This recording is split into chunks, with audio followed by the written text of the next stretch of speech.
Ese centurión tenía una creencia muy grande, siendo aquí creencia la habilidad natural de la mente para creer en lo aparentemente imposible, ya que hasta ese momento aún no estaba disponible la manifestación de la fe que nace con el nuevo nacimiento.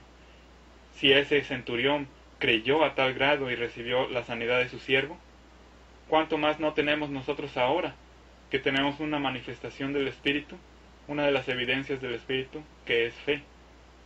Con semejante mansa disposición como la mostrada por ese centurión y los suyos, es muy fácil recibir también con toda mansedumbre el nuevo nacimiento y el hablar en lenguas.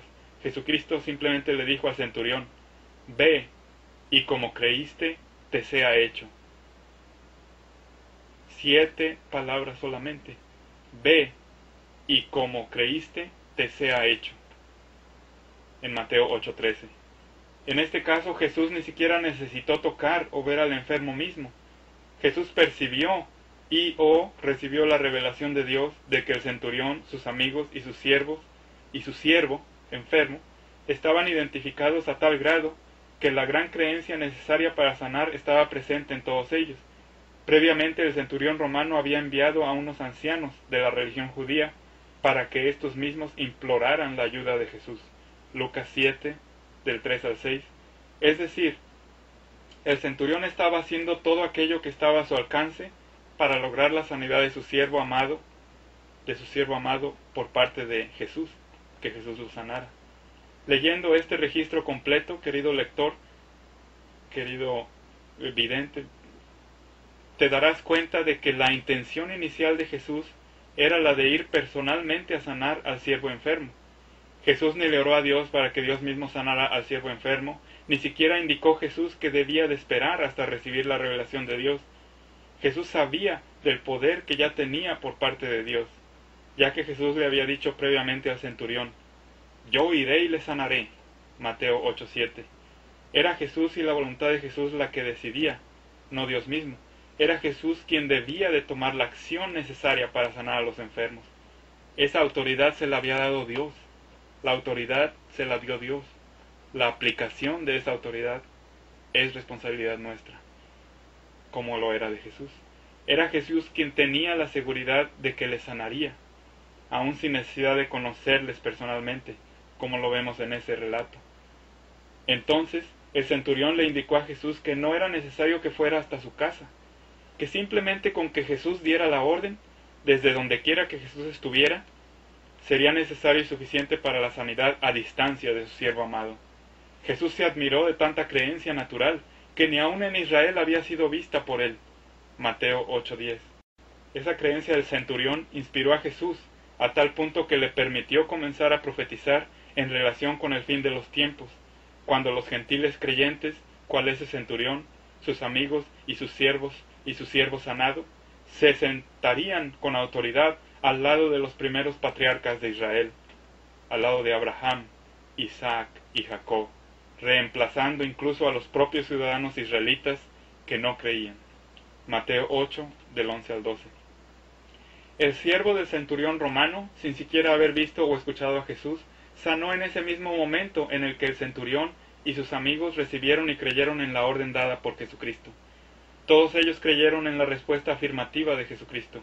Desde luego que si un creyente ha muerto, o si es infante, si es un niño, la persona que ministra debe de creer que es capaz de volver a la vida a dicho creyente ya fallecido, o de sanar a ese bebé o niño. Generalmente la creencia de los padres es muy deseable para los casos infantiles de enfermedad o muerte, y la creencia de los más cercanos familiares es muy deseable para resucitar muertos. En un registro vemos que Jesucristo reprendió a la fiebre, en Lucas 4, 38 y 39. Entonces tomó la mano de la suegra de Pedro y la incorporó, y la fiebre la dejó. De nuevo, en este relato vemos que Jesús no necesitó orarle a Dios para que Dios sanara a esa mujer. Jesús mismo la sanó con el poder que Dios le había concedido. La subsiguiente acción de esa mujer sanada fue levantarse y comenzar a atender a los comensales. Mateo 8, 16 y 17.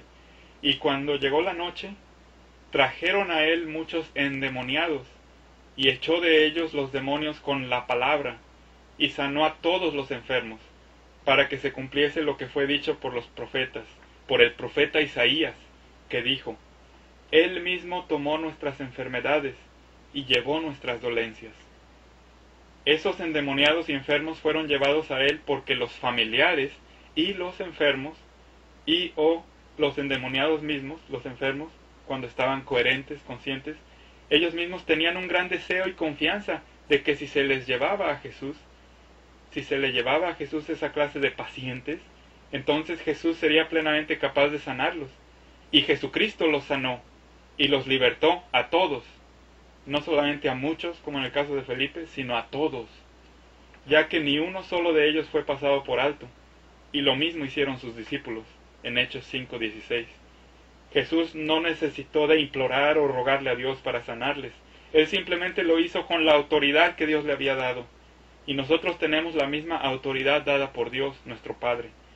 La promesa de Dios para sanar a los enfermos ya le había sido dada a Jesucristo en las Escrituras, y Jesucristo estaba firmemente creyendo en ellas.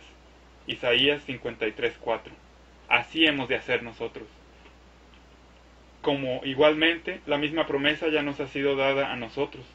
De tal forma se cumple aquello que ya ha sido prometido por Dios, mediante la creencia completa de que la sanidad ya está disponible por parte del que ministra la sanidad. Jesús seguramente de que sabía que en esa ciudad había muchos enfermos, pero Él no fue quien los buscó casa por casa. Ellos fueron los que acudieron hasta donde estaba Jesús. Esos enfermos, religiosamente, debido a la tradición, esperaron a que concluyera el sábado, porque dice aquí, en lo que acabamos de leer, al atardecer. Y entonces acudieron a Jesús, quien se encontraba en la casa de Pedro, con la suegra de Pedro previamente sanada y plenamente activa, acomodando y sirviendo a tanta gente enferma que llegaba y que sanaba. Mateo 9:2. Y he aquí, le trajeron un paralítico, echado en una cama, y viendo Jesús la fe de ellos, dijo al paralítico: Confía, hijo, tus pecados te son perdonados. 7 palabras. Confía, hijo, tus pecados te son perdonados. En este caso, los que acompañaban al enfermo, al que cargaban en su camilla, lo llevaron hasta la cima de la casa, dentro de la cual se encontraba Jesús. Ellos abrieron el techo de pajas, de maderas, y entonces con cuerdas metieron al paralítico en su camilla hasta el centro mismo en donde se encontraba Jesús. ¿No es acaso eso una señal lo suficientemente fuerte en el mundo de los sentidos como para que nosotros entendamos que todos ellos deseaban la sanidad de su amigo o familiar? Marcos 2:4. Jesucristo ya conocía el poder que Dios le había concedido y era experimentado en sanidades. Y aún más, ahora Cristo Jesús, resucitado, sigue y seguirá vivo, respaldándonos, confortándonos y ayudándonos desde la diestra del poder de Dios. Ahora cada creyente renacido tiene Cristo por dentro con todo el poder y garantías que ello representa, e incluye el sanar a los enfermos. El pleno poder de Dios está disponible ahora sobre miles de creyentes renacidos por todo el mundo, y no se limita solamente a un hombre, Jesucristo, o a unos pocos hombres, sus apóstoles y discípulos originales.